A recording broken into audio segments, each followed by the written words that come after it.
ბავშვობიდან მახსოვს მე რომ რაღაც ბზრუნველი ადამიანი ვიყავი.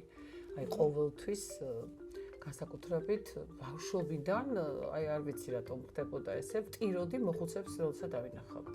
პირველ რიგში მთავარი ყოველთვის მაინც რა არის იცით ყოველთვის ვამბობ რომ ღიმილი და ხვედრა, მოფერება აი მედიკამენტზე მეტ საქმეს აკეთებს.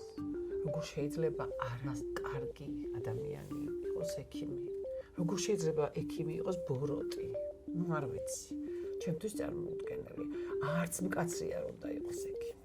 აი სკრინინგში გამოვლენილი პაციენტების თითქმის პირველ და მეორე სტადიაზე ჩათვალეთ რომ ისინი გამოჯანმრთელდებიან და ჩათვალეთ ამავე დროს რომ მათაც ნაკლები აქვთ ხარჯი და სახელმწიფოსთვისაც რამხელა შეღავათია. აი ეს სამედიცინო ისტორია ხელში და ძალიან ესეთი ძალიან ნერვიულობ და უნდა შევიდე და მამაკაცია პირველი პაციენტი. თან ვიძახი ქალბატონი მაინც იყოს რაღაც მაინც და ვიკითხე რამდენი წლის არის მეთქი ეს მამაკაცი. გამარჯობა. დღევანდელი ეპიზოდის სტუმარი გახლავთ ექიმი, პროფესორი, კლინიკური ექსპერტი და არაჩვეულებრივი ადამიანი მაკა ბულეიშვილი. მოგესალმები მაკა. ჩემთვის ძალიან დიდი პატივია და ძალიან მიხარია რომ ერთ-ერთი პირველი სტუმარი ხარ ჩვენი გადაცემის და პირველ რიგში მინდა კითხო იცი რა რომ როგორ აი ხარ რასაც უყურებს ზოგადად თქვენს დროის ამბავს როგორ ეტევი დროში ყველაფერს რო ასწრებ ასე ვთქვათ რა არის შენთვის ეს უნარჩვება როგორი უნარჩვება არის რომ ძალიან ისეთი შეკითხვა პირველ რიგში მადლობა მე მინდა წარმატებები ვუსურვო თქვენს წამოწყებას რომელიც ძალიან მნიშვნელოვანია დიდი მადლობა და ვფიქრობ რომ ასეთი ტიპის ინფორმაციის მიწოდებები ასეთი ტიპის გადაცემები ძალიან მნიშვნელოვანი იქნება და საინტერესოა ზოგადად როგორ ვასწრებ არ ვიცი მაგრამ ყველაფერს ვასწრებ აი თუნდაც ახლა დღეს თქვენთან სანამ მოვიდოდი იცით ახლა ჩვენ მე რა დღეში ვიყავი და რა მდგომარეობა მქონდა მაგრამ აქაც მოვედი და აქაც საქმე გავაკეთე ხო მე ვფიქრობ რომ ადამიანი რომელსაც უნდა და სურვილი აქვს რომ გააკეთოს არა მარტო ერთ საქმე ძალიან ბევრი რაღაც ახანდახან ერთდროულად მიწევს რომ აი უნდა მოვახერხო რაღაც შეიძლება წუთებში, შეიძლება წამებში, განსაკუთრებით ეს ახლა, როდესაც სამედიცინო მიმართულებას ეხება და როდესაც ის ეხება ადამიანის სიცოცხლე, შეიძლება უცებ ისეთ ზარი შემოვიდეს, რომ მე აი ეს უნდა ყველაფერი გავარკვიო წამებში, იმიტომ რომ ვიღაცას ჭირდება დახმარება. ამას არ აქვს მნიშვნელობა. ახლა მას ჩემი დახმარება ჭირდება თუ სადღაც იმყოფება და იქ უნდა დავეხმარო. ამიტომ იცით ეს უნდა გინდოდეს და მით ასე ვიტყვი ალბათ ახლა მე ვიც მიცნობს ყველა მიცის რომ მე ასეთი ვარ მე. და არ მძინავს მგონი არ ძღამე არ ძდღე მართლა ასე მგონია რომ რაღაცა საქმე თუ არ მაქვს ოდესაც დასვენებაც ხომ აქვს გარკვეულ პერიოდში შვებულება კუთვნილი მაინც ვერ ისვენებ ხო აი იქაც არ არის დასვენება იმიტომ რომ აი იქაც ვიღაცას ჭირდები აი იქ არ არის მარტო ახლა ესეთი ჯანმრთელობის მდგომარეობის თემები, არის სოციალური თემები, არის სხვა მხარდაჭერა კიდე. ისეთ ადამიანებს როგორადაც შენ წარუდგები და როგორ ჩამოყალიბდი მათ თვალწინ უკვე. კიდე და კიდე მეც გთხოვენ ეს ადამიანები. აი ჩემში არის ისეთი მთელი ჩემი ცხოვრება ბავშვობიდან მახსოვს მე რომ რაღაც ბზრუნველი ადამიანი ვიყავი. აი ყოველთვის განსაკუთრებით ბავშვობიდან აი არ ვიცი რატომ ხდებოდა ესე ვტიროდი მოხუცებს როცა დავინახავდი და მინდოდა რომ აი ეს მოხუცებთან მქონდა რაღაც ესეთი რომ აი ეს მქონდა ეს ბავშვობიდან ეს რაღაც ესეთი განწყობილება რომ მათ დახმარება სჭირდებათ რა თქმა უნდა ყველას სჭირდება მაგრამ აი ესეთი ვიყავი ბავშვობიდანვე და მზრუნველი ტიპი ვიყავი საერთოდ აი ესეთი ტიპის აი ესეთი სხვადასხვა ტიპიური ბავშვები ხომ არიან ცელქი ვიყავი მაგრამ ძალიან მიყვარდა სწავლა და ძალიან მზრუნველი. რაც ალბათ ის რაც იყო, ეხლა ეს ოჯახიდან მოდიოდა თუ უბრალოდ შენ ბუნება იყო ესეთი? ოჯახში მე მასწავლეს დედა პედაგოგი, მათემატიკოსი, სიმკაცრე. მათემატიკოსები მოგახსენებათ, ძალიან ესეთი ზუსტი მეცნიერება და ზუსტად აი ესეთი სწორ გზაზე შეიძლება ითქვას გვატარა დედამ, რა თქმა უნდა, დედა ყოველთვის თავარი მიზანი იყო მისი, რომ ჩვენ უნდა ვისწავლოთ ძალიან კარგად სწავლა, ეს იყო მთავარი დევიზი. რა თქმა უნდა, მამა არაჩვეულებრივი პიროვნება იყო, მამა ჩემიც ერთ-ერთი ისეთი საკმაოდ ცნობილი ეკონომისტი გახლდათ. მამასთან კიდევ უფრო ძალიან ესეთი თბილი დამოკიდებულება მქონდა თავი, უფრო მობიერი იყო, ხო იცით, ხა მამები გოგოებთან შედარებით უფრო ესე რო არიან ხოლმე ახლოს. ყოველთვის ბალანსია ხოლმე დედა თუ არის მკაცრი მამა უფრო ესეთი. კი, მაგრამ მამასაც უყვარდა ადამიანთან ურთიერთობები.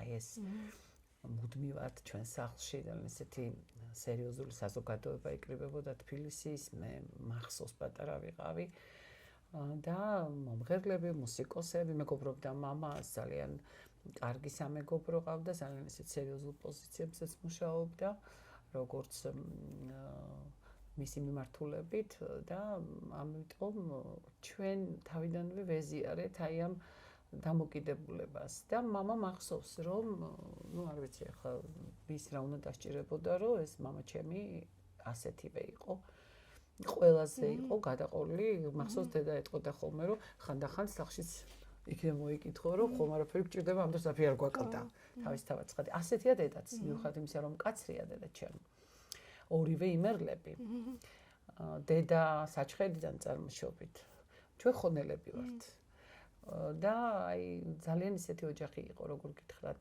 გაწონასწორებული მშვიდი და პარალელურად რა თქმა უნდა ორიენტირებული სუსხვის დახმარებაზე და იმაზე რომ ჩვენ უნდა გვესწავლა სიკეთე აი ეს რა ვიცი ამის კეთება მე ვისწავლე ამ ოჯახში ვისწავლე სადაც გავიზარდე როგორც გავიზარდე რაც მასწავლეს ზუსტად ის ავიღებ შეულებისგან და ბები ამყავდა კიდე რაღაცა ფანტასტიკური ბები ამყავდა რომელიც აი რა ვიცი როგორ გითხრათ გარდაცვალების რამოდენიმე დღით ადრე გარდაცვალებამდე დამიბარა და მითხრა რომ შენ ხო იციო რომ მე ვიღაცებს გარკვეულწილად მინდა რომ სერიოზული საჩუქრები მინდაო რომ შენო გავუკეთო და ამ საჩუქრებს ყოველთვის ვაკეთებდი იმიტომ რომ თვითონ იყო ესეთი ადამიანი და მე ხარ საკმაოდ დიდი ვიყავი ბებია როდესაც გარდაიცვალა უკვე ექიმი გახდით და მთხოვა რომ აი ეს ხალხი არ დაკარგო და ამათთან იცოდა რომ კარგი ურთიერთობები უნდა გქონდეს და ესენი შენი ძალიან ახლო ადამიანები მაგრამ მას მოსწონდა რაღაცას როდესაც აი ვიღაცისთვის უნდა და მაგალითად რომ რაღაც საჩუქარი გაეკეთებინა და ეს იყო პერმანენტულად მუდმივად ეს აკეთებდა ის კი არა რომ აი რაღაც კონკრეტულ დღეს ამიტომ რასაც ღებულობ ოჯახში აბსოლუტურად იმას შემდგომში იმეორებ და ჩამოყალიბდი ისეთად რომ აი დღეს ახლა წარმოგიდგენთ ამდენი წელი გავიდა უკვე და მაინც ჩემი თავად დევიზი ცხოვრების ეს არის რომ ადამიანები მიყვარს ძალიან და აი ეს ექიმობა როდის გადაწყვიტე რა საკში და იყო თუ არა მიზეზი რა თქმა უნდა ის რომ ემპათიური ხარ შენი ბუნებით და თან კიდევ გინდოდა სხვების დახმარება და არის თუ არა კიდევ მნიშვნელოვანი იმისთვის რომ იყო კარგი ექიმი იყო კარგი ადამიანი ну აი მე წარმომიდგენია როგორ უნდა იყოს ადამიანი ბოლოდან დავიწყოთ ექიმი და მას არ უყვარდეს ადამიანი რას ვიმსახურებით ჩვენ ვიმსახურებით რომ ადამიანს სიცოცხლე უნდა ვაჩუქოთ ადამიანს ტკივა მოდი შენთან ტკივილით და თუ შენ კარგი ადამიანი არ ხარ და თუ შენ მას არ შეხვდი მხნეთ პირველ რიგში მთავარი ყოველთვის მაინც რა არის იცით ყოველთვის ვამბობ რომ ხიმილი და ხვედრა მოფერება აი მედიკამენტზე მეტ საქმეს აკეთებს რა დღეს სანამ თქვენთან მოვიდოდი ხო იმდენჯერ მოვეფერე იმდენჯერ თავის პრობლემებს გეუბნება გიყვება ტკივა აწუხებს ნერვიულობს თან დღეს ახლა ისეთი გარემოა მოგეხსენებათ რომ ძალიან ესეთი ნევროზული ფონია ხო ირგვლივ და ყველას რაღაც გარკვეულწილად წამოიწია ამან უფრო მეტად აი დავადებები იმდენად გამწვავდა რამდენადაც უშუალოდ უკავშირდება მაინც აი ამ ზოგად არასტაბილურ აი ამ ნევროზულ აი ამ დამოკიდებულებას და ესენი ელოდებიან ნუგეშს როგორ შეიძლება არასკარგი ადამიანი იყოს ექიმი როგორ შეიძლება ექიმი იყოს ბოროტი ну არ ვიცი ჩემთვის წარმოუდგენელი არც მკაცრი არ უნდა იყოს ექიმი კაცრი ექიმი არ მოსწონს პაციენტს. საუბრით მოარჩინაო ესეთ გამოთქვაც რო არის ეს არის ეს ნამდვილად არის, იმიტომ რომ პირველი შეხვედრა, პირველი საუბარი, დამშვიდება, სითბოს გაცემა და რა თქმა უნდა კვალიფიკაცია შემდგომში. ამიტომ ექიმი ეს არის ყველაზე დიდი ჰუმანური პროფესია და რა თქმა უნდა ვერასოდეს ექიმი ვერ იქნება არა ადამიანი, ასე რომ ვთქვა, და არა ადამიანთა მოყვარული. ვერ იქნება ექიმი ბოროტი.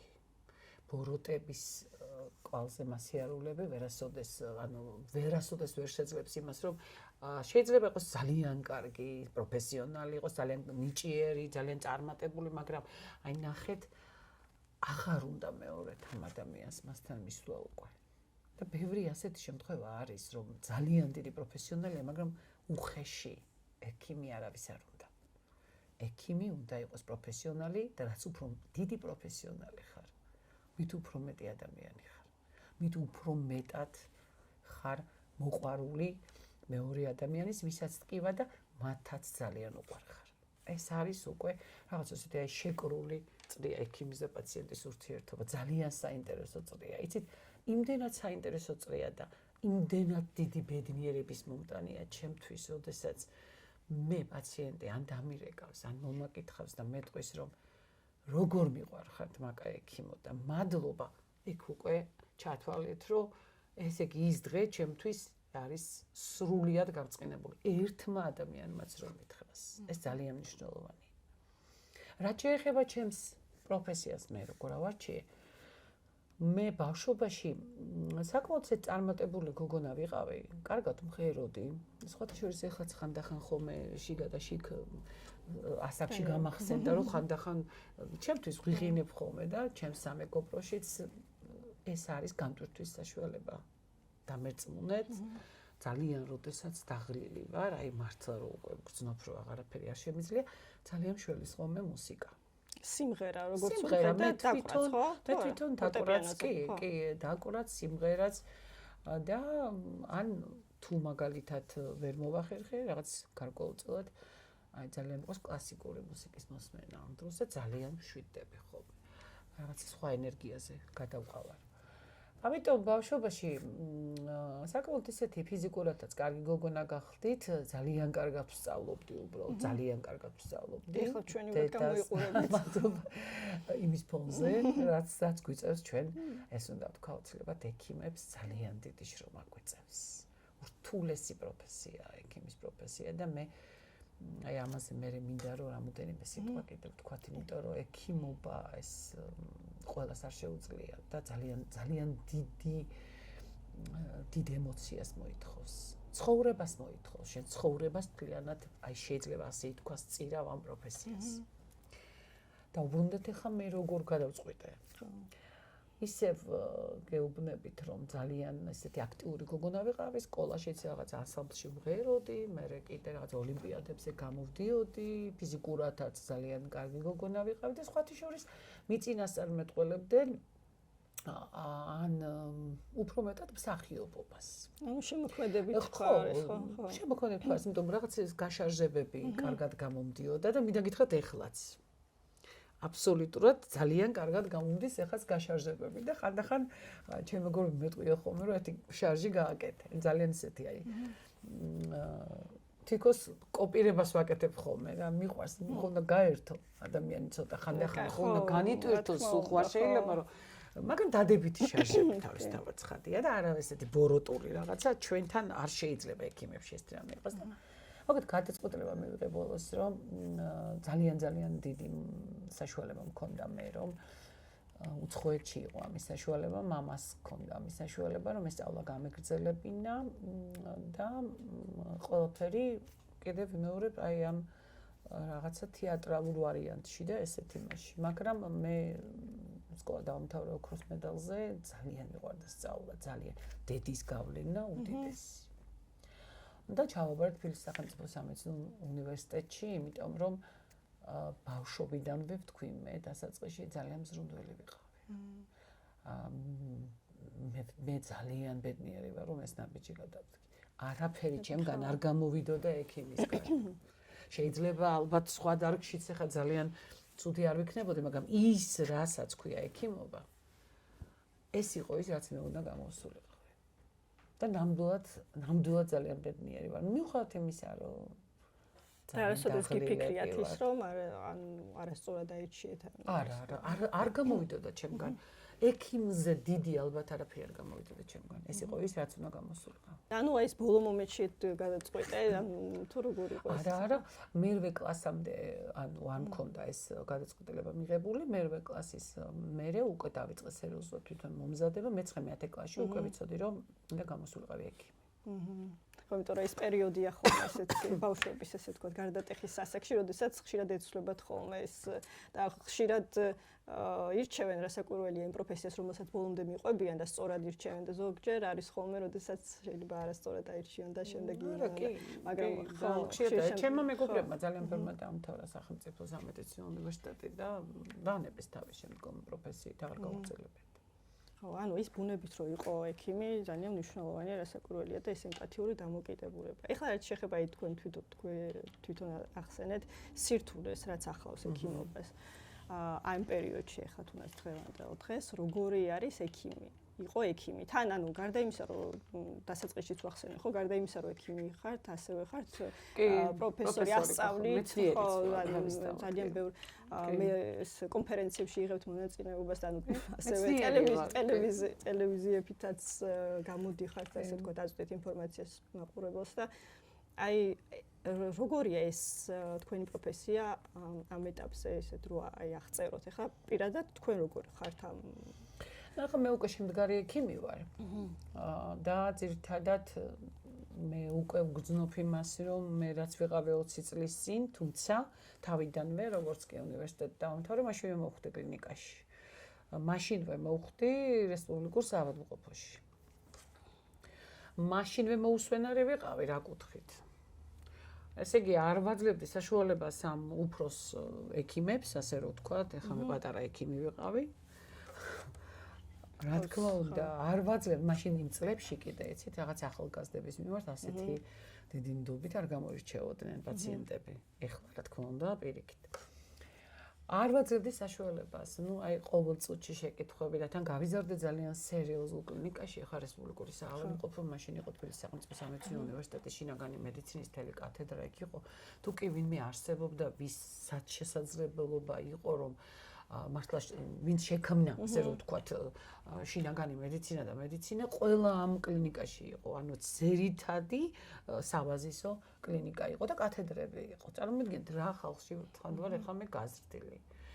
თავიდანვე უყვარდი ყველას, იმიტომ რომ აი ეტყობა ძალიან მოსწონდათ მაინც, რომ ესეთი ინიციატივით გამორჩეოდი და სულ მასწავლეთ, დავდევდი, სულ პაციენტებთან მინდოდა რომ შევიყვანე და პირველი პაციენტის მახსოვს, როდესაც პირველი პაციენტი შემხვდა გასტროენტეროლოგიურ განყოფილებაში მუშაობდი მაშინ და ესე იგი, როდესაც პირველი პაციენტი შემხვდა, არ დამოვიწყდება ეს, ეხლა მე არასოდეს აი ეს სამედიცინო ისტორია ხელში და ძალიან ესეთი ძალიან ნერვიულობ და უნდა შევიდე და მამაკაცია პირველი პაციენტი. თან ვიძახი ქალბატონი მაინც იყოს რაღაც მაინც და ვიკითხე რამდენი წლის არის მეთქი ეს მამაკაცი და თქვენ წარმოგიდგენთ ახლა მე 23 წლის ვარ და ეს მამაკაცი არის 29 წლის ახალგაზრდა ბიჭი, რომელსაც კუჭის პრობლემა აქვს და სპეციალურად აგირჩიეთო რომ აიო თქვენო ერთმანეთთან რომ კარგად შეძლოთ საუბარიო. არასდროს არ დამოვიწყდება და დღემდე გვაქვს ძალიან კარგი ურთიერთობა იმ ჩემს პირველ პაციენტთან დღეს უკვე მეგობართან. რომელთანაც რომ შევედი, რა თქმა უნდა, არც ის არ უკითხია, რომ თქვენ ხართ ექიმი, რომ მაშინ კითხულობდნენ ეს ახალგაზრდებზე, რომ ეს არის ექიმი. ამან უნდა გვემკურნალოს, იყო ესეთი დამოკიდებულება, ხო გახსოვთ? ეხლა არ არის და ეს ძალიან კარგია, იმიტომ რომ ძალიან კარგი თაობა მოდის, თაობა რომელიც ჩვენ გავზარდეთ. და მე გამზარდეს თავისთავად, როგორც გითხარით, აი ასე რომ ვთქვათ, კორიფეერმა მედიცინის. და როდესაც ამ ჩვენს პაციენტთან, პირველ პაციენტთან შევედი, პაციენტმა თვითონ ისეთი სტიმული მომცა, ისეთი მნიშვნელოვანი იყო ის პირველი დღე ჩემთვის, რომ აი იმს მე გაიხსნა უკვე და მე გავხდი ის მაკაბულიშვილი იმ დღიდან დაწყებული დღემდე, რაც აი იმ დღეს ჩამოვარდა. თავისუფალი, მარტივი, თავიდანვე მქონდა ძალიან თავისუფალი დამოკიდებულება პაციენტებთან. რა უხეში რო შეხვედრო და თუ ხეში პაციენტია შემთხვევაში მოვეფერებოდი. ნუ ახლა თუ რაღაც ხდება პაციენტიც უხეშიც შეიძლება იყოს ეს ძალიან მნიშვნელოვანი იყო პირველი შთაბეჭდილება. პაციენტი შეიძლება უხეშიც იყოს, პაციენტი შეიძლება იყოს რაღაც გარკვეულწილად გატკინოს, გეწყინოს, მაგრამ შენ ხარ ექიმი და პაციენტის ნათქვამი მას აწუხებს ამ ეტაპზე. მას პრობლემა აქვს ამ ეტაპზე და შეიძლება რაღაცები არ გაპატიოს. ნუ რა თქმა უნდა, ეხლა ეს სერიოზული შეურაცხყოფა არაფრის გამო ექიმების ეს აბსოლუტურად მიუღებელია და ამას არასოდეს არც მე შევეგუები და არც არ ამის შევეგუება, მაგრამ კონკრეტულად პაციენტს შეიძლება იმდენად ტკიოდეს, რომ შენ უნდა მოუთფინო, შენ უნდა ეს ყველაფერი გაატარო, გაჩერდე, უსმინო ისევ სიყვარულისა ესეთი ადამიანური, კეთილშობილური მოფერების სიტყვებით უნდა უთხრა და უნდა დაამშვიდო და იმედი მისცე, იმედი. შენ როდესაც იმედს აძლევ და ხედავს, რომ ეს გულწრფელია, სახეზე უნდა გეწეროს, მხოლოდ იცით ექიმის სახესაც ძალიან დიდი მნიშვნელობა აქვს. აი სახეზე ყველას აწერია ადამიანს, რომ ის როგორი განწყობით არის ჩვენთან. როდესაც შედიხარ ასეთი კეთილგანწყობით და იქიდან ხანდახან მოდის უკუ რეაქცია, არ მინდა, არ გავიკეთებ, უნდა მოუთფინო. აუცილებლად დაიყოლებ, იმიტომ რომ აი სიყვარულის ენა ადამიანებს შორის ნდობის ენა და იმედის ენა აუცილებლად მუშაობს პაციენტსა და ექიმს შორის და ის გამართლებულია და გაამართლებს. ჩემ შემთხვევაში მე ჯერ არ მქონია სიტუაცია, მე არ მახსოვს სიტუაცია, რომ ჩემთვის პაციენტს რაიმე ეწყენინებინოს როდესმე. რა თქმა უნდა, ყველასნაირი ხასიათის არ არის, ახლა ზოგს შესაძლებელია მოეწონოს გარკვეულწილად რაღაც, მაგრამ არასოდ არ მახსოვს და რა ვიცი, არ მახსოვს. ისე ყოფილა შემთხვევები, როდესაც დაუშვათ მკურნალობის ასე ვთქვათ, შედეგი არ მოწონებიათ, ან რაღაც დაუბრალებიათ თქვენზე, რომ აი რაღაც არ ანუ ესეთი შემთხვევები არის ხოლმე რა თქმა უნდა, მაგრამ თქვენ შემთხვევაში თუ ყოფილა და როგორ მიგიღიათ ეს? კი ბატონო, იცით რა არის, აი მკურნალობის შედეგი არ მოსწონს, ესეთი რამე ჯერ არ მქონია, არასოდეს. მაგრამ ვიღაცამ რომ რაღაცა დაგაბრალოს, შეიძლება პაციენტმა არ დაგაბრალოს და შეიძლება პაციენტის ახლობელმა დაგაბრალოს. ჩემს თავზე არ ვამბობ კონკრეტულად, რომელსაც საერთოდ ჩახედული შეიძლება არ იყოს, ჩახედული შეიძლება არ იყოს ამ საქმეში. მაგრამ ნახეთ რა არის, დაბრალებით შეიძლება ბევრი რამე დაგაბრალონ, მაგრამ შენ როდესაც ძლიერი ხარ, შენ როდესაც ნიჭიერი ხარ, შენ როდესაც მართალი ხარ, შენ როდესაც ყველაფერი გააკეთე, ყველას ეხება ეს და კარგი შეკითხვაა თქვენას დასვით, იმიტომ რომ ძალიან ხშირად ხდება ექიმი.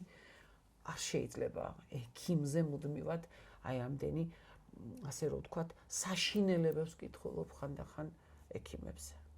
რაც წარმოუდგენლად მიუღებელია და არ შეიძლება ექიმს ხშირ შემთხვევაში უსაფუძვლოდ დააბრალო აი რაღაც დანაშაული.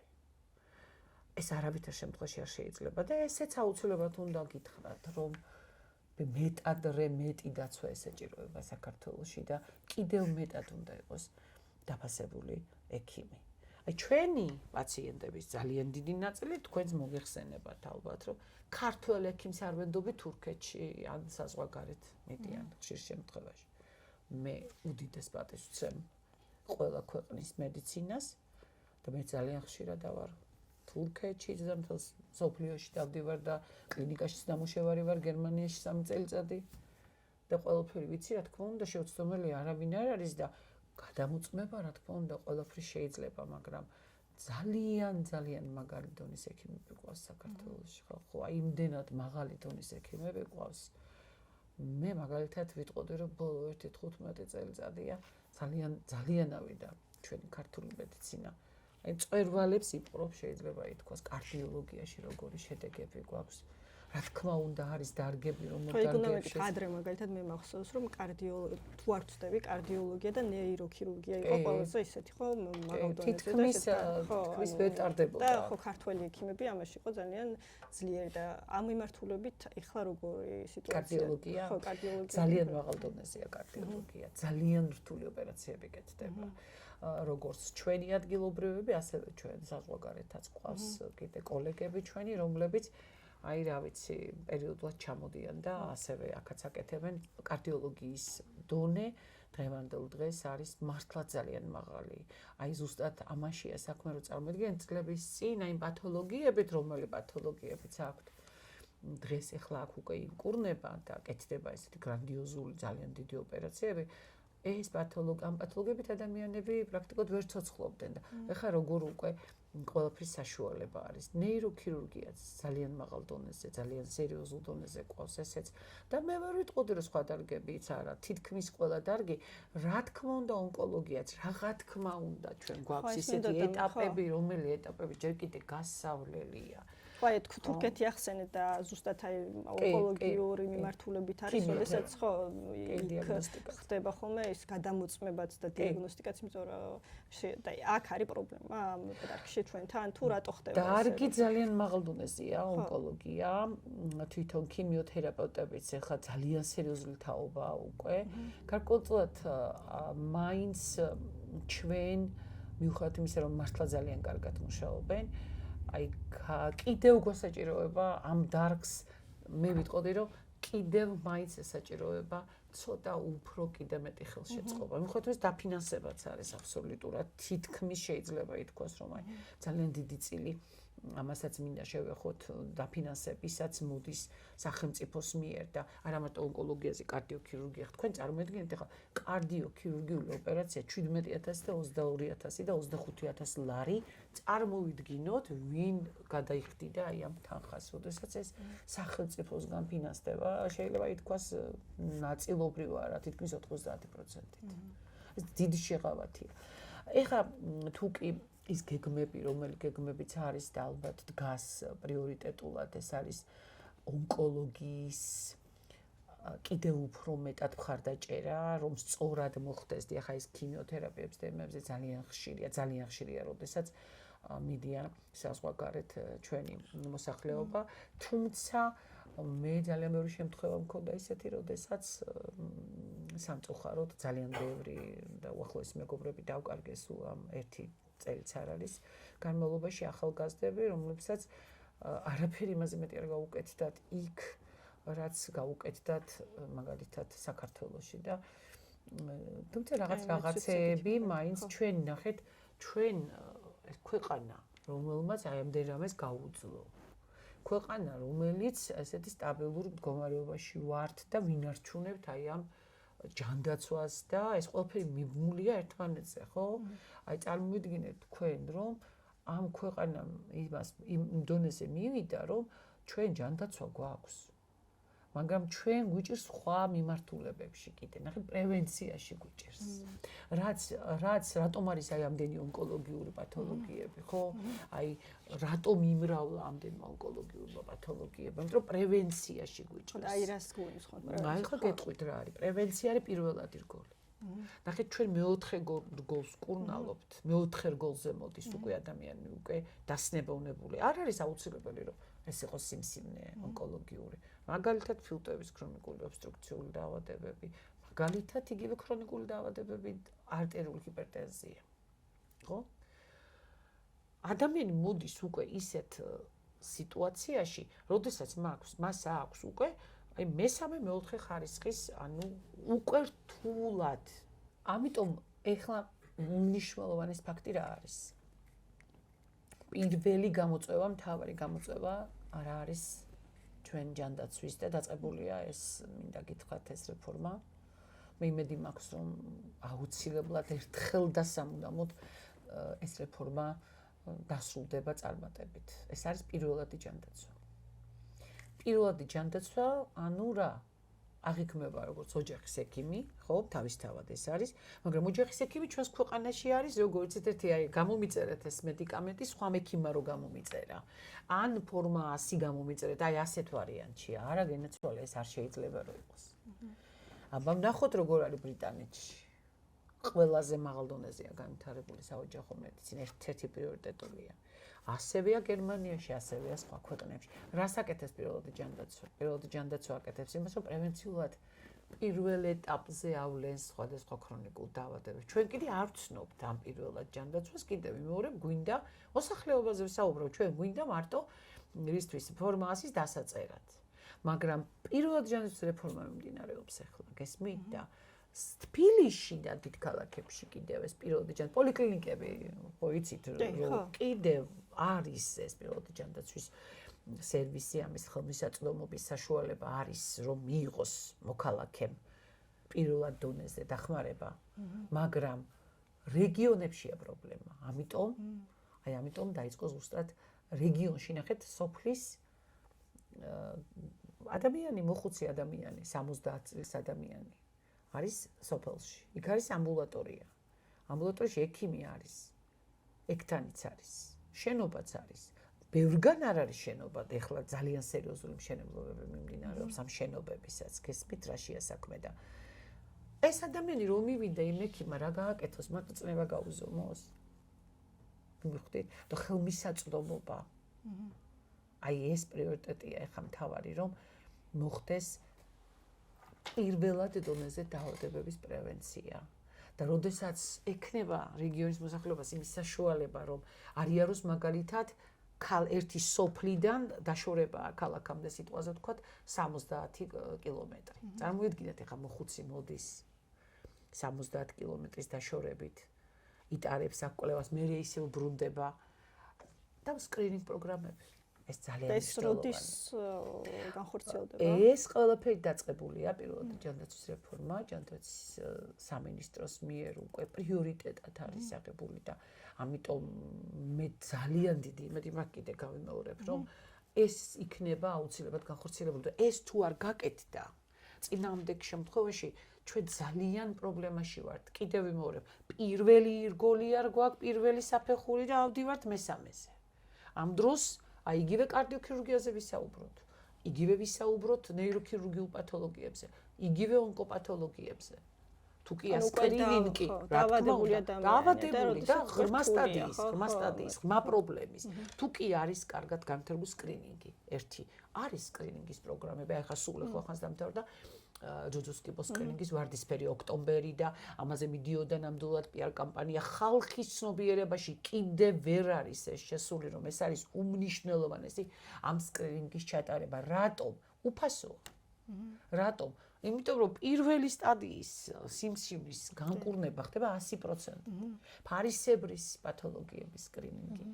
ეხა სულ მალე ასაკობრივი ჯგუფების მიხედვით პროსტატის სიმსივნის სკრინინგი, მამაკაცებში სწორი ნაწლავის სიმსივნის პრევენციის თვალსაზრისის სკრინინგი, გესმით რამდენი რამეა.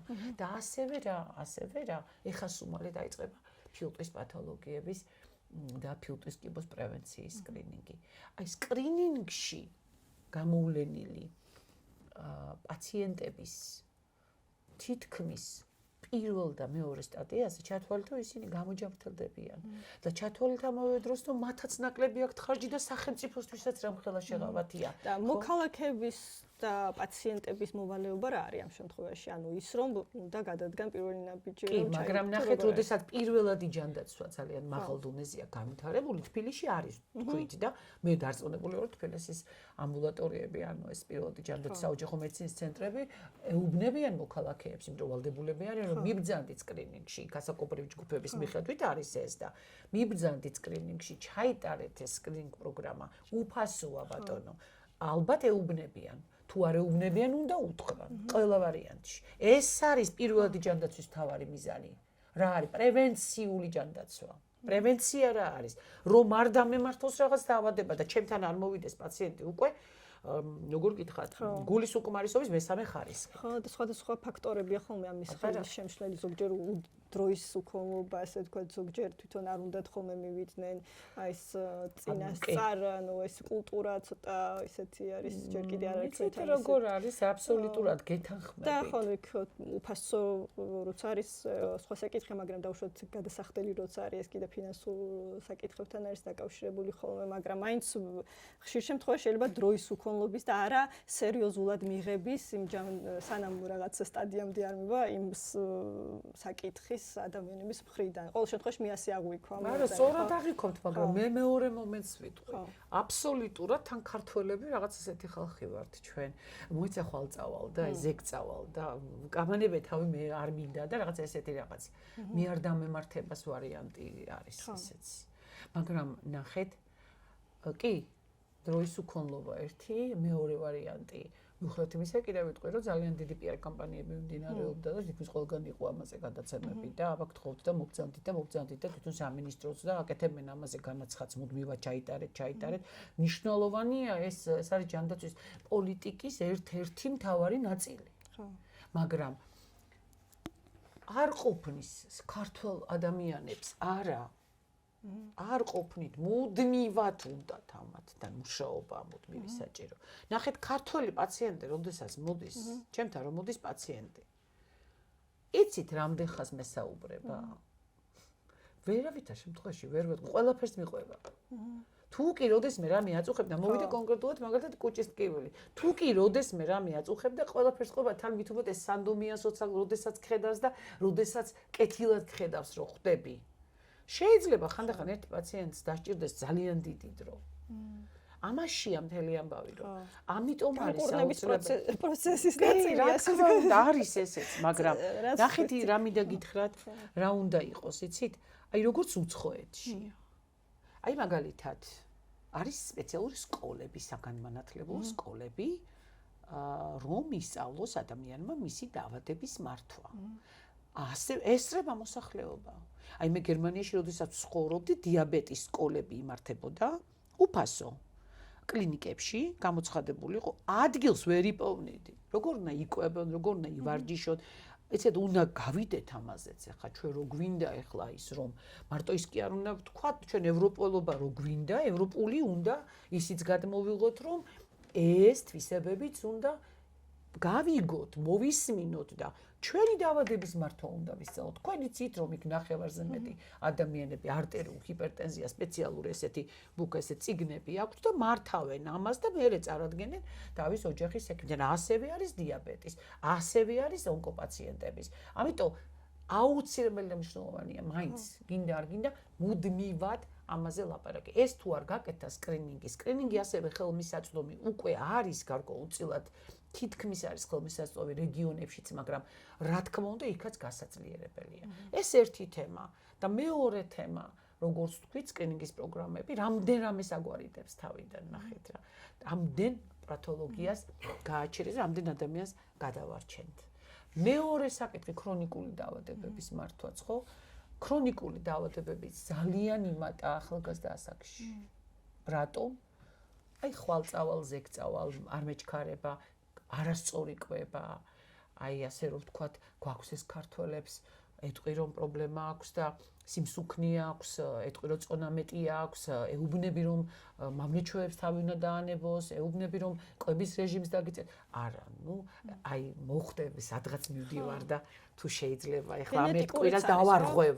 ანუ ხომ მივხვდით, ეხლა ქართულ გენეტიკურზე ქართული ამბავიც არის. დავარღვევ ამ ერთ კვირას რა, თუ შეიძლება, ხო და წარმოიდგინეთ, აი ესეთი ამბავიც არის და ამიტომ ჩვენ ყველაფერი შეგვიძლია თვითონ უნდა ვმართოთ ყოველთვის ჩვენ თავის პატრონები ვართ ისე. ანუ პირველ რიგში საკუთარ თავიდან უნდა დავიწყოთ. საკუთარ თავი და ჯანდაცვის აი იმ სერვისების გამოყენება რაც არის და პირველად ჯანდაცვის რეფორმას მე ძალიან დიდი გულისყურით და იმედებით ვუყურებ და მინდა რომ ეს რეფორმა დიდი ხანია უკვე რაც ამაზე ლაპარაკია რომ ერთხელ სამუდამოდ შედგეს. და ისე აი ბოლო პერიოდში რა არის ესეთი ხელშესაღები, რაც ჯანდაცვის სისტემაში გაკეთდა, რა სიკეთეებია ისეთი, რაც აი მოქალაქეებისთვის, პაციენტებისთვის არის განსაკუთრებით კარგი.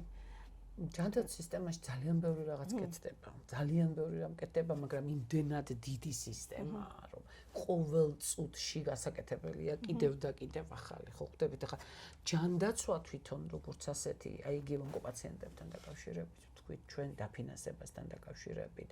მე მედიკამენტების პრობლემა იყო გარკვეულწილად ხარისხიანი მედიკამენტის მოწოდების ეს საკითხიც ასე თუ ისე მოგვარდა.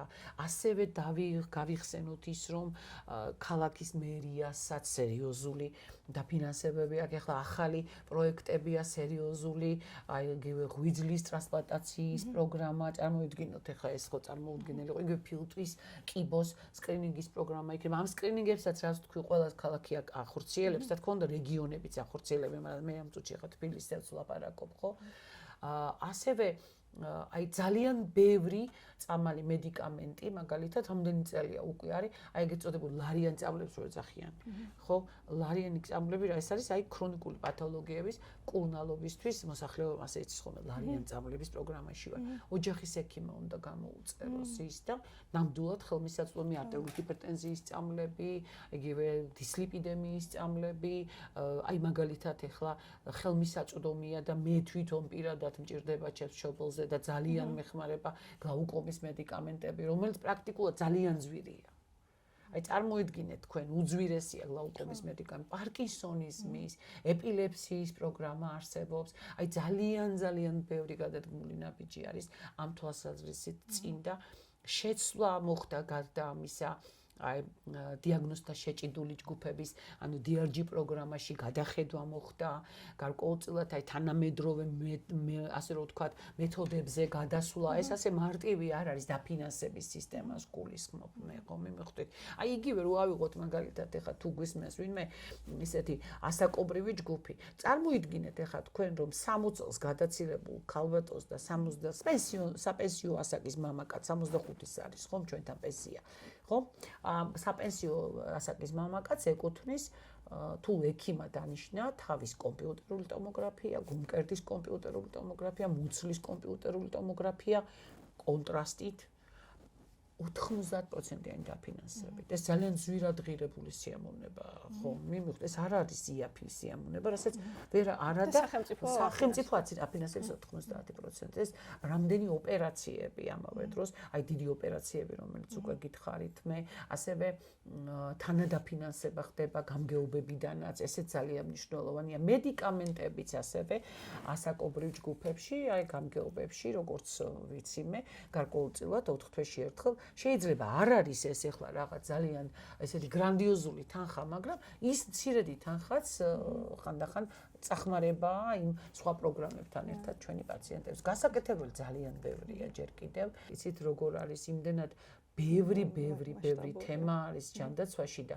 ეტაპობრივად ნამდვილად კეთდება და მე არ შემიძლია ასევე არ ვთქვა მთავარი საკითხი ახლა. ყველაზე მთავარი რაც არის, ალბათ არის ის, რომ სახელმწიფო კლინიკები და მათ შორის ის კლინიკა, სადაც მე მოვაწევ რესპუბლიკური საავადმყოფო. მე ხო გახსოვთ, რომ რესპუბლიკური საავადმყოფოს მიმართებაში გარკვეულწილად სერიოზული პრობლემები იდგა მის არსებობასთან. ეს არ ვიცი, საერთოდ ხო, ანუ ახლა რა ეტაპზეა? აი საერთოდ წარმოუდგენელი იყო ამ უძველესი ცოდნის ტაძრის. თუ საქართველოს ვინმე ექიმია, ყველა მათ გასწრდილია, ყველა. ეს ხო გითხარით კათედრები იყო მანდ. ეტაპზე არის ის, რომ ნუ შაშანიცი თქვენ რომ ეს ამბავი ყველაფერი გაჩერდა, ნუ შეჩერდა კლინიკის უღმართი ბედის ამბავი და პირიქით წინსვლას ველოდებით. რესპუბლიკური საავადმყოფოს პერსპექტივას მე პირადად ვუყურებ, რომ ის აუცილებლად იქნება. არის სერიოზული პროექტი ამასთან დაკავშირებით. რა თქმა უნდა, ჩვენ ძალიან ჩქარა გვინდა ამ ყველაფრის გაკეთება. მე მინდა მოვესწრო ჩემი მოღვაწეობის პერიოდში, რომ თაობებსაც შემდგომ გავზარდოთ ამ კლინიკაში, რომ იგი იყოს ერთ-ერთი ასეც არის ლაპარაკი, დიდი უზარმაზარი სამედიცინო, სამეცნიერო დიაგნოსტიკური ჰაბი, ანუ მთელს აქეთ ამიერკავკასიაში შეიძლება ასე ითქვას და არის ამაზე ლაპარაკი. ძალიან მინდა რომ ამას მოვესწრო და მაქვს იმედი რომ აუცილებლად რესპუბლიკურ საავადმყოფოში მუშაობთ ახლა ჩვენ, რა თქმა უნდა, უდიდესი მხარდაჭერა იყო ჩვენი არსებობის და დარჩენის მანდ და დღესაც რა თქმა უნდა სამინისტროს დაქვემდებარებაში ვარ ჩვენ სახელმწიფო კლინიკა და არ შეიძლება ქვეყანაში არ იყოს ძალიან ძლიერი სახელმწიფო კლინიკები ძალიან მნიშვნელოვანია და რა ვიცი მივდივართ წინ მივიწევ რა შეეხება ახლა ეს ესეთი სეზონია ახლა ხო გრიპების სეზონი არის და აცრების ასე ვთქვათ აცრების ეტაპიც დაიწყო როგორც ვიცი უფასო არის ხო ეს გრიპების აცრა და აი ამასთან დაკავშირებით მინდა გკითხოთ, იმიტომ რომ ბევრი ახლა არ ვიცი, მაგრამ არსებობენ ადამიანები, რომლებიც ზოგადად აცრებს არ იკეთებენ და თქვენ და რა თქმა უნდა უკეთესად გემახსოვრებათ ის კორონავირუსის პერიოდში, თუმცა მაშინ შეიძლება კიდე სხვა ხსნა ქონდა, იმიტომ რომ ეს ვაქცინაციები გამოუცდელი იყო და არავინ არაფერი არ იცოდა და ხშირად ახლა შეიძლება მიზეზი ესეც ყოფილიყო და მიზეზები სხვა რაღაცებიც იყო, მაგრამ არიან ადამიანები, რომლებიც ესე პრინციპულად არ იკეთებენ აცრას, ხო? და ანუ ამ შემთხვევაში როგორ უნდა მოგვარდეს ეს საკითხი? მე არავის რა თქმა უნდა, არავის არც ოდანაშორებს არც უნდა მათი გადასახადების რა თქმა უნდა. გადაწყვეტილების მიღებაში თავისუფალია, მაგრამ ამ შემთხვევაში როგორ ზოგადად აი რაც უფრო მეტი ადამიანი აიცრეს, მით უფრო იქნება პრევენცია ამ გრიპის ვირუსის თუ როგორ არის ხოლმე, როგორ მოქმედებს ზოგადად აი ეს სახელმწიფო გრიპის წინააღმდეგ ვაქცინაცია. გეტყვით ახლა ირინა, ნახეთ, აი ისე პირველად ჯანდაცვას უბრუნდებით. ხედავთ აი ეს ჯანდაცვა როგორ არის? ასე ტრიალებს უწრეში. ვაქცინაცია, იმუნიზაცია პირველადი ჯანდაცვის პრიორიტეტია. ანუ ამბულატორიული მომსახურების პრიორიტეტია. თქმა უნდა, სეზონია ვირუსების, მოცირკულირე ძალიან მრავალი ვირუსია ახლა, ბევრი ვირუსი, ადენოვირუსი, რესპირატორული სინციტიური ვირუსი, რინოვირუსი, კორონავირუსიც არის, მაგრამ უკვე ჩვენთვის ეს არაფერს აღარ წარმოადგენს იმ გართულებას, რა თქმა უნდა, გრიპის ვირუსი და ამიტომ ვაქცინაცია აბსოლუტურად უფასოა. მაგრამ ვაქცინის ჩატარებასაც ხო გააჩნია მისი პერიოდი. ნახეთ ახლა უკვე სეზონში ვართ ჩვენ, მიუხედავად იმისა, რომ კარგი ამინდებია, ასე თუ ისე და სიცივე არ არის, მაგრამ უკვე ვიმყოფებით ამ სეზონში და ეს გრძელდება თითქმის აპრილის ბოლომდე. ეს რესპირატორული პათოლოგიების სეზონი. ეხლა ჩვენ უკვე უნდა მოვემზადოთ. დაწყებულია ოქტომბრის ბოლოდან უკვე უფასოდ. ვისაც უნდა მივიდეს განსაკუთრებით ქრონიკული დაავადებები, ონკოპაციენტები, რა თქმა უნდა ბავშვები, რა თქმა უნდა ფონური დაავადებების მქონე ადამიანები და ასაკობრივი ჯგუფი. ყველასთვის გადასარევია, მაგრამ აი ამ ასაკობრივ ჯგუფებში განსაკუთრებით ისინი ხო რისკ ჯგუფში არიან რა ყოველთვის. თან ეს ვაქცინაციები ხა რაზეც საუბრობთ, ეს უკვე ალბათ გამოცდილია და ხო ეს არის ახლა ესეთი ვაქცინა, ეს არის ყოველ წელს რომ მკეთდება ესეთი ვაქცინა. და გამოცდილია და ნამდვილად ძალიან კარგ შედეგს დებს რა გვაქვს ხედულობაში. შენ რო ვაქცინას გაიკეთებ იანვარში. ნუ ეხლა უკვე პიკი როცა პიკი დაავადების გართულების პიკი. გაიკეთე. მაშინ რო აი თუნდაც ეხლა გადასარევი პერიოდია. რატომ მოვემზადოთ ჩვენ მზად ვიყოთ რომ ჩვენ უკვე ასეთ სერიოზული გამყარებული იმუნური სისტემით შევხვდეთ, განსაკუთრებით რაც ჩამოთვალე ის ჯგუფები ადამიანების მოხუცთა ასაკში ხო წარმოგიდგენიათ, ახლა იმ წუთში დაბალი იმუნური სისტემა აქვთ, იმ წუთში იღებენ ამ იმას და რა ხდება ამ დროს შეიძლება დასნებობდეს. მაგრამ რა, სუბუქი სიმპტომებით. სუბუქი სიმპტომებით ეს არის გამოცდილი, 1000-ჯერ გამოცდილი, კვლევებ ჩატარებული, აპრობირებული, ნუ რა ვიცი რა გითხრათ ახლა და ძალიან კარგი შედეგის დამდები ვაქცინები და იმუნიზაციის კაბინეტები მუშაობენ პირველად ჯანდაცვაში და სხვათა შორის მინდა გითხრათ არა მარტო დიდ ქალაქებში, რეგიონებშიც, სოფლებშიც ხელმისაწვდომია. მიდის ხალხი და აიკეთებს ისე თუ როგორ? თბილისში ბევრი მიდის და აიკეთებს, დიდ ქალაქებში შედარებით არაუშავს, მაგრამ მინდა სტატისტიკურად გითხრათ, სოფლებში თითქმის არა. აი რაღაც ეს არის რაღაც როგორ გითხრათ თითქოს მითი იმის შესახებ, რომ აი არ ვიცი რატომ ვერ ხვდებიან ეს ადამიანები, რომ ეს არის რაღაც მეცნიერულ დონეზე შექმნილი საშუალება, რომელიც გვიცავს, ასე რომ ვთქვათ, გრიპის გართულებები ჩვენ ძალიან ბევრი ვიცით, თუ გახსოვთ 16 წელს ისეთი სერიოზული ეპიდემიასავით იყო ეს გრიპის, რომ არ ვიცი, ძალიან გაუჭირდა ჩვენ. წელს არ არის, ხო, ხან არის ხოლმე რაღაც ახალი ვირუსები, რო არის რაღაც ღორის გრიპი, რაღაც ანუ ესეთი თუ ესე წინასწარ არ არის ხოლმე, რა გულისხმობ, იცი, აი ხო იცი რაღაცაში, ხო? ჯერჯერობით გითხარით მოცირკულირე ვირუსები. ჯერჯერობით რო ვთქვათ, რომ ეხლა ისიც რა არის მინდა ისიც გითხრათ ეხლა, რომ ბევრი მიმართვიანობა ამ კუთხითაც არ არის. ეხლა რო გითხრათ, ბევრია დასნებოვნებული ეხლა ვირუსული პათოლოგიებით, არ არის ჯერჯერობით. რატომღაც მაინც ალბათ ჯერჯერობით სითბოა, მაგრამ აუცილებლად დეკემბერ-იანვარშია ხოლმე ყველაზე მაღალი მაჩვენებელი და თებერვლის შუა რიცხვებში. ამიტომ უნდა მოვიმზადოთ, ნახეთ, ჩვენი ყველაფერი დღევანდელი საუბარი სად მიდის პრევენცია.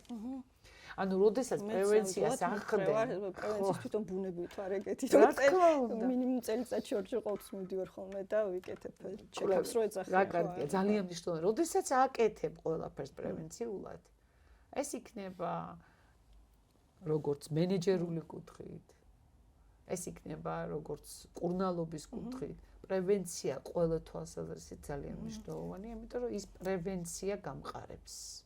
აი როგორც თქვით რომ ვიტარებო მეო, აუცილებელია უმნიშვნელოვანესია. შეიძლება ყოველ 3 თვეში არ არის ახლა საჭირო ამ შეკაპის გაკეთება, აუცილებელია მნიშვნელოვანია. ხო, რაღაც სისხლის ანალიზი მაინც რო ადამიანმა ეგეთი. ხო, ეს სისხლის ანალიზი ხო ის არის, ნუ ყველაფრის მაჩვენებელი, რას გვაჩვენებს სისხლის საერთო ანალიზი. ხო, ჩვენ ძალიან ბევრ რამეს გვაჩვენებს სისხლის საერთო ანალიზი. ბევრ რაღაცაზე შეიძლება ჭკვიანმა ექიმმა აქცენტი გააკეთოს და მიხვდეს. ახლა კოვიდთან დაკავშირებით მინდოდა მეკითხა, მაგრამ აღარ გვინდა იცი კოვიდი გახსენება. კოვიდი დავამთავროთ არ გვინდა. ხო და უბრალოდ ერთი რაღაც მაინტერესებს, რასთან დაკავშირებით იცი რომ მე ახლა რაც წამიკითხავს და მინახავს ხშირად გამომწვევი ზოგადად ძალიან ბევრი დაავადების არის სტრესი და შიში ხო როგორც ვიცი ანუ არის ხოლმე ძალიან ბევრი დაავადების გამომწვევი და ამ შემთხვევაში ანუ ადამიანი თვითონ ანუ პრევენცია შეიძლება ამაშიც მოახდინოს რაღაცნაირად ანუ თვითონ შეიქმნას თუ არ ვიცი ხა როგორ შეიქმნას არა ხო ზოგადად ხო ანუ შიში ხო რაღაცა არ ვიცი ესთან დაკავშირებით გასაგებია მესმის რასაც ამბობთ იცით რა დაავადები ხო აი ძალიან მომატებულია ძალიან მომატებულია სტრესული მდგომარეობებში მყოფი ადამიანები. აი განსაკუთრებით მომატებულია ამ წელიწადს. აი ეს ყველაფერი მოქმედებს, ხო ხვდებით, ეს გარემო ფაქტორები, ეს ადამიანებს აქვთ აი რაღაცა სულიერად ბევრი პრობლემა წამოვიდა, იცით? ამიტომ რა თქმა უნდა, ეს ფსიქოლოგიური სტრესი პირდაპირ მოქმედებს ჯანმრთელობაზე. ბევრი დაავადების გამომწვევი კი არა, შესაძლებელია ყველა სახის დაავადების გამომწვევი იყოს. განსაკუთრებით რა, ну ეს ნევროლოგიური აშლობები, ფსიქიური აშლობები, მაგრამ შინაგანი ორგანოების დაავადებებიც, გულსისხლძარღვთა სისტემის პათოლოგიები, აი კუჭის წყლული გასტრიტი, აი ეს პირდაპირ დაკავშირებულია სტრესებთან, კი და რა თქმა უნდა, ნერვული სისტემის მუდმივი ესეთ დატვირთული ნერვული სისტემის ფონზე ონკოლოგია და ყველაფერი ხდება აი ამ ნერვული აშლობის ფონზე. ძალიან ფონი განსაკუთრებით ახალგაზრდებშიც ესეთია, იცით, რთული ფსიქოემოციური ფონია. თუ შენ თვითონ აი მე როგორც ექიმი არ ვარ ხანდახან ესეთი გაწონასწორებული და არ ვიქნები სტაბილურად შეიძლება აი 1000-ნაირი ადამიანი მოდის ახალგაზრდები უმეტეს ხანდახან ისეთ ნევროზულ მდგომარეობას ვხედავ რომ შფოთდები მაგრამ უნდა ესაუბრო უნდა ვისაუბრო აგრესია და ადამიანობა სიყვარული დაიკარგა ადამიანური სიყვარული და თანადგომა დაიკარგა ყველას არიხება მაგრამ არაფერი არ გამოვა ყველამ ჩვენი საქმე უნდა გავაკეთოთ და ამავე დროს ადამიანები არ უნდა გძულდეს არავითარ შემთხვევაში არ შემიძლია რომ ადამიანი მძულდეს. აი რა უნდა გააკეთოს ადამიანმა რომ ეს შემძულდეს. ამიტომ ეს სიყვარული მაინც მე ვფიქრობ და ეს გვერდში დგომა ქმნის იმას რომ წამოიყვან ამ ადამიანშენსკენ.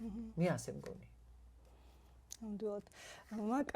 თქვენ გერმანიაში მუშაობდით ექიმად როგორც ვიცი და ერთ-ერთი მიზეზი თუ არა ძირითადი იყო ის რომ გინდოდა თქვენს ქვეყანაში გეცხოვრათ და აქ ყოფილიყავით ექიმი და გემკურნალოთ ადგილობრივებისთვის და ეს რა თქმა უნდა თქვენი ალბათ კიდე განსაკუთრებული პატრიოტული გრძნობის ამბავია, მაგრამ აი რა მაინტერესებს, იცი, აი ხა რო შეადარო და უშუალოდ იქაური მაკა, ეს გერმანიაში და აქაური და მაინტერესებს ზოგადად თუ გაქვს კიდევ რაღაც გეგმები ამ მიმართულებით ან ზოგადად კი, უკვე გავიდა 10 წელი გავიდა მას მერე 11 და ძალიან დიდი წინსვლა, დიდი პერსპექტივები, ყველაფერი აბსოლუტურად შემეძლო, განსაკუთრებით მე ისიც მინდა გითხრათ, რომ ჯავახიშვილის უნივერსიტეტი მაქვს დამთავრებული კიდევ გერმანული ენა და ლიტერატურა.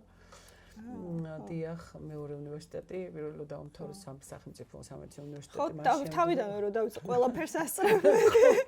და ნუ მე წავედი გერმანიაში, იქაც რა თქმა უნდა, მაინც გერმანული ენის გამოცდის ჩაბარება მომიწია, ექიმის სასერტიფიკაციო გამოცდა იყო შემდგომში.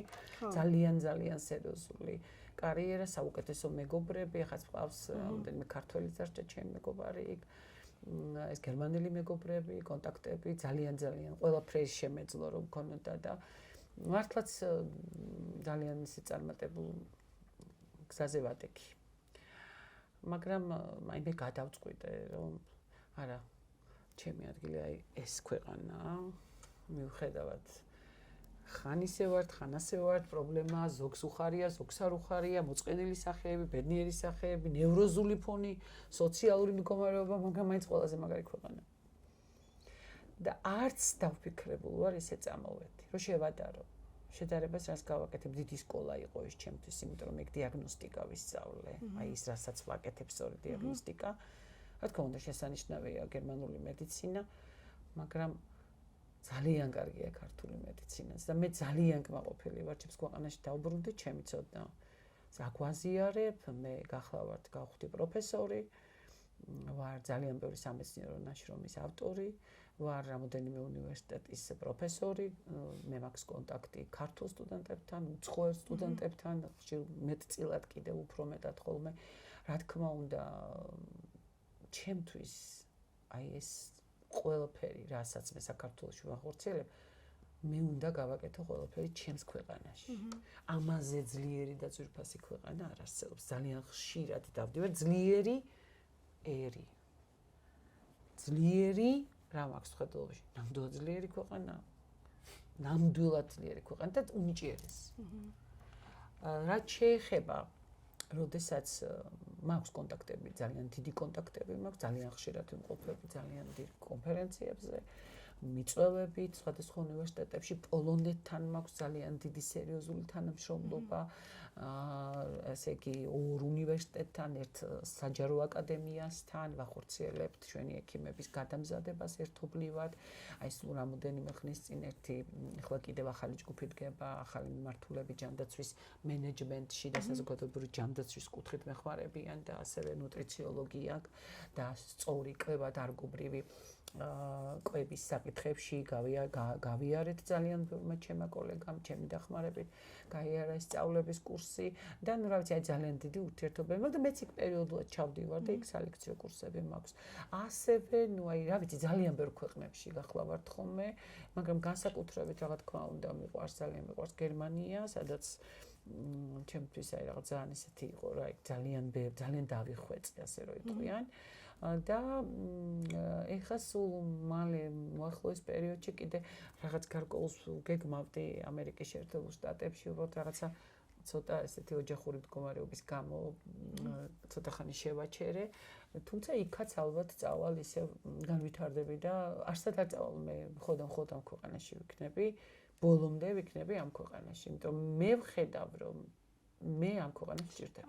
ანუ იქ ახლა კვალიფიკაციისა თუ რა, ანუ კი, ახლა მე ვიცავ კიდევ ერთ ახალ სადოქტორო დისერტაციას ჯანდაცვის უსაფრთხოების პოლიტიკის კუთხით და რაღაცა სერიოზული ჯანდაცვის უსაფრთხოების კონცეფციის დაწერას ვაპირებ ეროვნულის ძალიან მნიშვნელოვანი არის. იმდენად დიდი თემაა ჯანდაცვის უსაფრთხოება რა არის?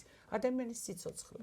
ადამიანის სიცოცხლე რასთან არის დაკავშირებული? ყველაფერთან, რაც უსაფრთხოებასთან არის დაკავშირებული. ნიადაგის საკვები, წამალი, სწორი მენეჯმენტი, ლოჯისტიკა, გადამდები დაავადებები, ეპიდემია, ეს ყველაფერში თამაგონა რა.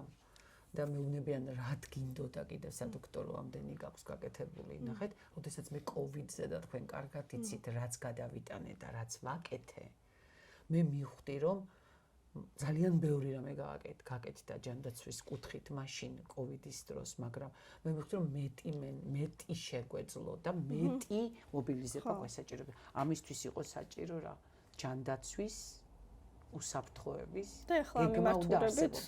ამ მიმართულებით მე უკვე დავამთავრე იქ სწავლა, მალე დაგპატიჟებთ ალბათ მექნება სადოქტორო დისერტაციის დაცვა და ვიქნები პოლიტიკის მეცნიერების ფაკულტეტზე ვსწავლობ, თუმცა ჯანდაცვის პოლიტიკის უსაფრთხოების კუთხით და ფიქრობ, რომ აი პირველადი ჯანდაცვას ის ყველაფერი რაც ჩვენ ვისაუბრეთ, აბსოლუტურად შედის.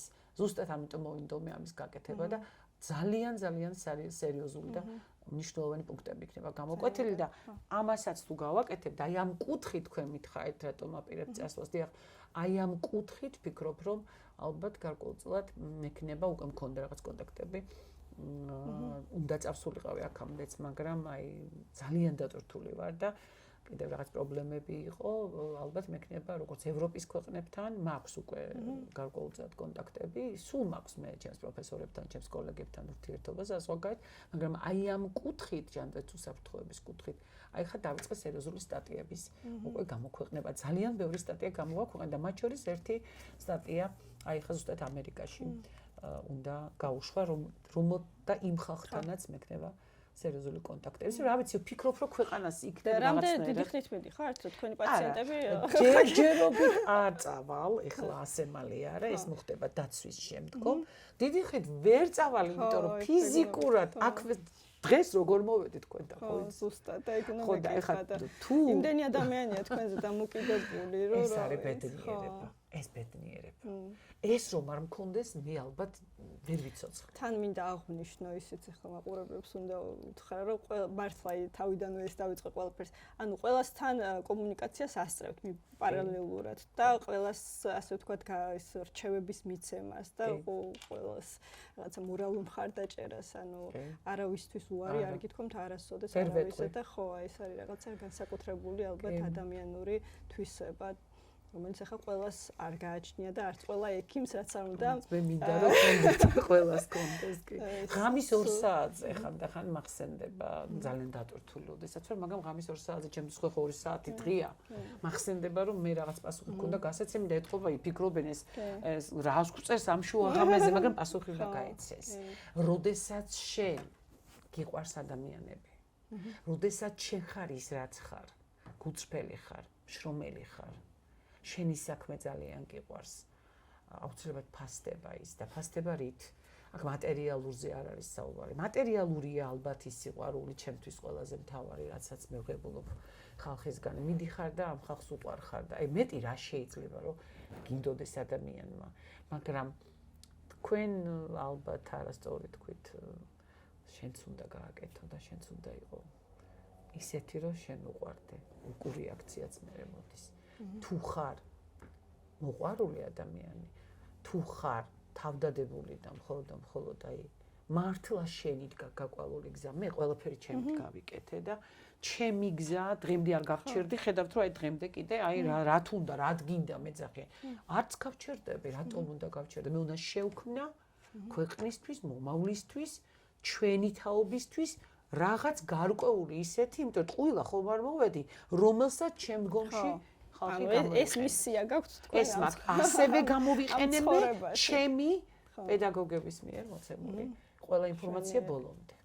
ძალიან კარგი და ძალიან გაფასებთ და ძალიან მიყვარხართ მე პირადად და ძალიან ბევრ ადამიანს დარწმუნებული ვარ და წარმატებებს გისურვებთ როგორც ცხოვრებაში, ასევე რასაკვირველია თქვენს პროფესიაში და თქვენი გეგმების განხორციელებას საუკეთესო გზით, ასე ვთქვათ და საუკეთესო ფორმით.